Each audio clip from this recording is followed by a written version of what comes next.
So, good morning mga katagay and happy Saturday sa ating lahat. Ngayong araw ay magkagawa po ako ng salad na pako. Pako po yung gulay, no? Yung gulay na hindi po pako ha.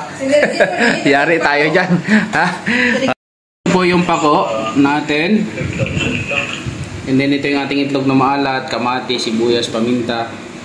Ito po yung ating pako, no? Ito po, dapat pagkahimay nyo, ibabad nyo sa asin ng mga 5 seconds. No?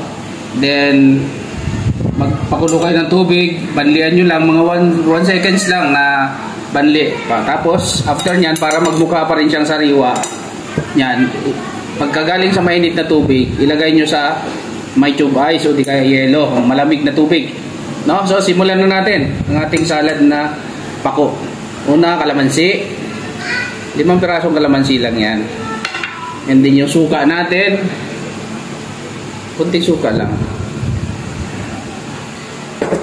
And then yung ating kamatis. Okay. Yung ating sibuyas. Yung ating itlog na maalat. Itlog na maalat natin sa ganda ng texture, no?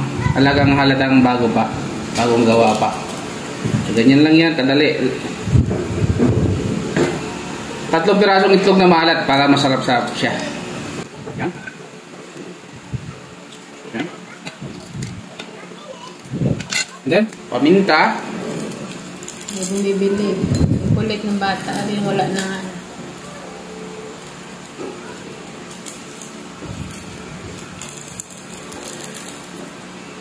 Din kunting asin. Pamintang tig-piso. Pamintang kwan yan. Din asin. Bumili ka dapat ng paminta doong maramihan. Yan. Hindi natin lang yan ay mekos-mekos, no? Mekos-mekos. Sarap ito. Sarap ng itlog na maalat, no?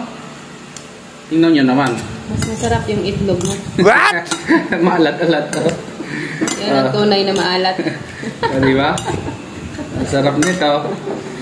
Maikos-maikos. Tapos wala pang sili yan ha. Hindi ko pa nilagyan ng sili yan. Mamaya na yung sili. Kalimutan natin.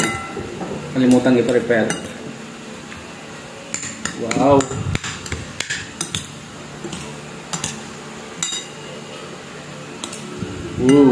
Hindi pa yun na pwede mong bitok, ano? Ayos! Hindi nakalimutan natin yung dahon ng sibuyas. And then yung ating pampasarap, no? Siling pula, pangdali sa almoranas. Yun.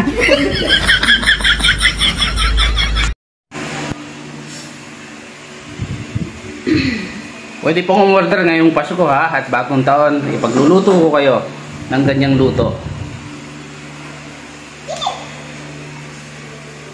Diyan ko na ha. Lambot oh. Lambot. Yan oh. Sarap. Saw-saw natin dyan sa sabaw. Yeah. Hindi daw. Mmm.